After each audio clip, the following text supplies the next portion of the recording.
সবচেয়ে ভয়ঙ্কর 4টা হাদিস। প্লিজ ভিডিওটি উপরে ধাক্কা দেবেন না। ভিডিওটি শেয়ার করে দিন।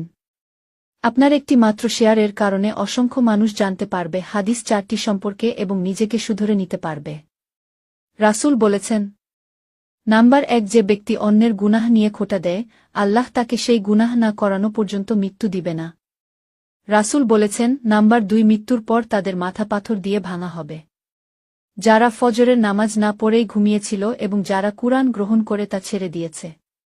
আল্লাহ তাআলা বলেন, নাম্বার 3, তুমি ওই দিনকে ভয় করো যেদিন তোমার মুখে তালা লাগিয়ে দেয়া হবে আর তোমার হাত পা তোমার কৃতকর্মের সাক্ষী দিবে। একবার চিন্তা করুন তো কি হবে সেদিন। আল্লাহ তাআলা বলেন, নাম্বার 4, আমি ইচ্ছে করলেই সবাইকে হেদায়েত দান করতে পারতাম, কিন্তু আমার এই কথা অবশ্যই সত্য যে আমি মানুষ এবং জিন দ্বারা জাহান্নাম পূর্ণ করব। আল্লাহ আমাদের সকলকে হিদায়াত দান